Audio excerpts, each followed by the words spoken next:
ਸ਼ਰਮਾ ਜੀ ਇਹਦੇ ਨਾਲ ਇੱਕ ਨੁਕਤਾ ਕਹਿੰਦੇ ਹੋਰ ਵੀ ਵਿਚਾਰਨ ਵਾਲਾ, ਉਹ ਕਹਿੰਦੇ ਵੀ ਹੜ੍ਹਾਂ ਦੇ ਦੌਰਾਨ ਹੀ ਸਮਾਂ ਪਾਣੀਆਂ ਦੀ ਜਿਹੜੀ ਮਾਲਕੀ ਆ ਉਹਨੂੰ ਤੈਅ ਕਰਨ ਦਾ।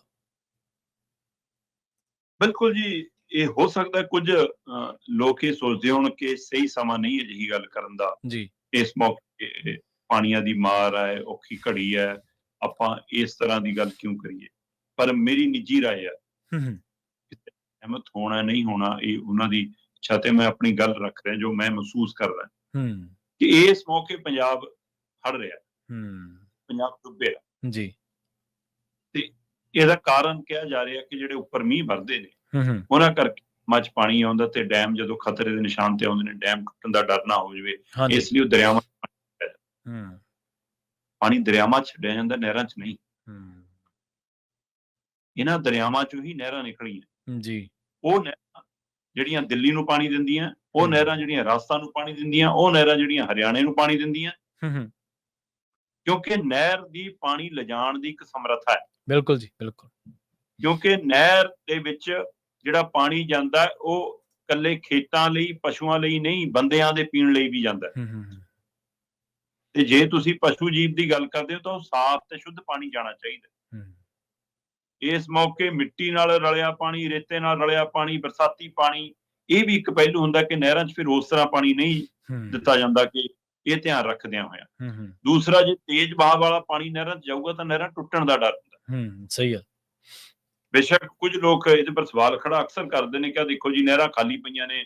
ਹਾਂ, ਖੁਦ ਭਗਵੰਤ ਮਾਨ ਵੀ ਕਹਿੰਦੇ ਰਹਿੰਦੇ ਨੇ ਜੀ ਹੁਣ ਅਸੀਂ ਕਹਿੰਦੇ ਆ ਪਾਣੀ ਲੈ ਲਓ, ਪਾਣੀ ਨਹੀਂ ਲੈਂਦੇ। ਬਿਲਕੁਲ, ਸੂਬੇ ਵੀ ਭੱਜਦੇ ਨੇ ਕਿ ਹੁਣ ਨਹੀਂ ਸਾਨੂੰ ਚਾਹੀਦਾ, ਬਾਅਦ ਚੋਂ ਲੈ ਲਾਂਗੇ।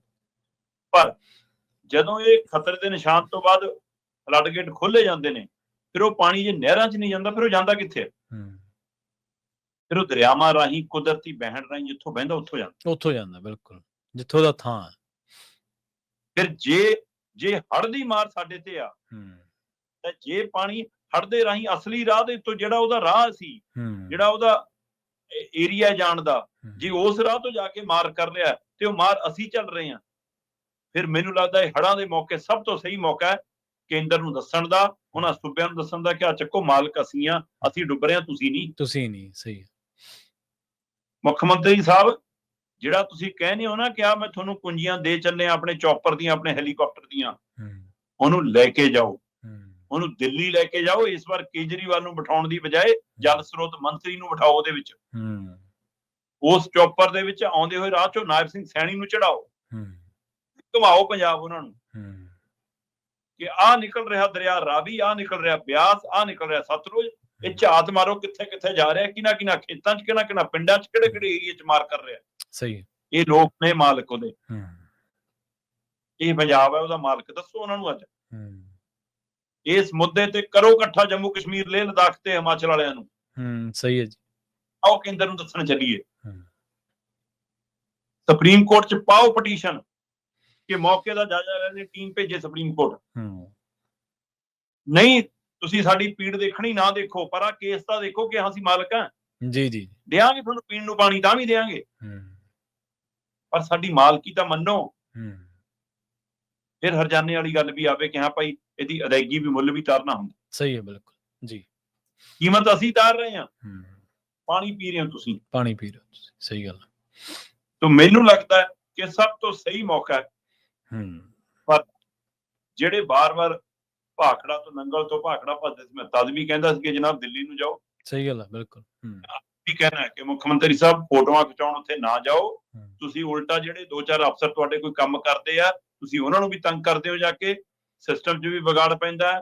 ਸਾਰਾ ਜ਼ਿਲ੍ਹੇ ਦੀ ਅਫਸਰਸ਼ਾਹੀ ਤੁਹਾਡੇ ਮਗਰ ਘੁੰਮਣ ਲੱਗ ਜਾਂਦੀ ਆ। ਤੁਸੀਂ ਦਫ਼ਤਰ ਬੈਠ ਕੇ ਤਕਨੀਕੀ ਤੌਰ ਤੇ ਕੰਮ ਕਰੋ ਜੇ ਕਰਨਾ ਹੈ। ਬਿਲਕੁਲ। ਤੇ ਜੇ ਕੰਮ ਕੀਤਾ ਹੋਊਗਾ ਲੋਕਾਂ ਨੂੰ ਦਿਖੂਗਾ ਕਿ ਸਰਕਾਰ ਦੇ ਸਮੇਂ 'ਚ ਹੋਇਆ।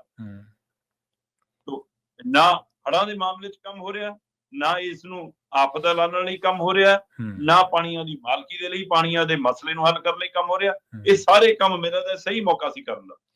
ਮੁੱਖ ਮੰਤਰੀ ਨੇ ਜਾ ਕੇ ਨਾ ਆਪਰੇਸ਼ਨ ਥੀਏਟਰਾਂ 'ਚ ਆਪਰੇਸ਼ਨ ਨਹੀਂ ਕਰਨੇ ਹੁੰਦੇ ਮਰੀਜ਼ਾਂ ਦੇ, ਤਾਂ ਜੋ ਲੋਕਾਂ ਦੇ ਦੁੱਖ ਤੋੜ ਸਕੇ। ਉਹਨੇ ਸਿਹਤ ਵਿਵਸਥਾ ਠੀਕ ਕਰਨੀ ਹੁੰਦੀ ਹੈ। ਮੁੱਖ ਮੰਤਰੀ ਨੇ ਜਾ ਕੇ ਬੱਸਾਂ 'ਚ ਟਿਕਟਾਂ ਨਹੀਂ ਕੱਟਣੀਆਂ ਹੁੰਦੀਆਂ। ਉਹਨੇ ਟਰਾਂਸਪੋਰਟੇਸ਼ਨ ਦੀ ਜਿਹੜੀ ਸਰਵਿਸ ਹੈ ਲੋਕਾਂ ਨੂੰ ਮਿਲਦੀ, ਜਾਂ ਉਹਦੇ 'ਚ ਜਿਹੜੀਆਂ ਖਾਮੀਆਂ ਨੇ ਉਹ ਦੂਰ ਕਰਨੀਆਂ ਹੁੰਦੀਆਂ। ਮੁੱਖ ਮੰਤਰੀ ਨੇ ਜਾ ਕੇ ਲੋਕਾਂ ਦੇ ਗੰਢੇ ਨਹੀਂ ਗੁੱਡਣੇ ਹੁੰਦੇ। ਉਹਨਾਂ ਨੇ ਬੀਜ ਨਾ ਜਾਣਨੀ ਵੀ ਨੇ, ਉਹਦੇ ਨਾਲ ਕੋਈ ਕੀਟਨਾਸ਼ਕ ਦੇ ਤੌਰ ਤੇ ਠੱਗੀ ਧੋਖਾ ਨਾ ਹੋਵੇ, ਉਹਦੀ ਉਪਜ ਜਿਹੜੀ ਆ ਉਹ ਮੰਡੀ 'ਚ ਨਾ ਰੁਲੇ। ਇਹਦੇ ਵਾਸਤੇ ਮੁੱਖ ਮੰਤਰੀ ਹੁੰਦਾ। ਮੁੱਖ ਮੰਤਰੀ ਜਿਵੇਂ ਤੁਸੀਂ ਦੱਸਿਆ ਗੇਟਾਂ ਦੇ ਉੱਤੇ ਚਾਬੀਆਂ ਲੈ ਕੇ ਨਹੀਂ ਭੱਜਦਾ ਹੁੰਦਾ। ਮੁੱਖ ਮੰਤਰੀ ਦੇ ਕੋਲੇ ਕਲਮ ਹੈ, ਸੰਵਿਧਾਨਕ ਕੁਰਸੀ ਤੇ ਬੈਠਾ ਉਹ ਜਾ ਕੇ ਆਪਦੇ ਸਟੇਟ ਦੇ ਰਾਹੀਂ, ਵਿਧਾਨ ਸਭਾ ਦੇ ਰਾਹੀਂ ਕੋਈ ਮਤਾ ਪਾਸ ਕਰਕੇ ਜਾਂ ਆਪਦੀ ਸਾਰੀ ਕੈਬਨਿਟ ਲੈ ਕੇ ਜਾ ਕੇ ਉਹ ਧਰਨਾ ਮਾਰੇ, ਆਪਦੀ ਗੱਲ ਰੱਖੇ। ਰਾਜ ਦਾ ਮੰਤਰੀ, ਮੁੱਖ ਮੰਤਰੀ ਆ, ਉਹ ਮੁਖੀ ਆ, ਉਹਨੂੰ ਤਾਂ ਧਰਨਾ ਮਾਰਨ ਦੀ ਵੀ ਲੋੜ। ਉਹ ਤਾਂ ਦਿੱਲੀ ਵੈਸੇ ਹੀ ਸਵਾਗਤ ਕਰੂਗੀ ਕਿ ਭਾਈ ਹੁਣ ਇਹ ਹੱਕ ਲੈਣ ਆ ਗਏ ਆ, ਇਹਦੇ ਨਾਲ ਸਹੀ ਤਰੀਕੇ ਨਾਲ ਸਿੱਝ ਲਓ। ਪਰ ਕਮਾਲ ਦੀ ਗੱਲ ਆ ਵੀ ਅਸੀਂ ਉਹ ਤਾੜੀਆਂ ਮਾਰੀ ਜਾਂਦੇ ਆ, ਉਹ ਚੁਟਕਲੇ ਸੁਣਾਈ ਜਾਂਦੇ, ਚਲੋ ਉਹਨਾਂ ਦਾ ਰਾਸ ਆਇਆ, ਕੰਮ ਸੂਤ ਆਇਆ, ਉਹਨਾਂ ਨੂੰ ਵਧੀਆ।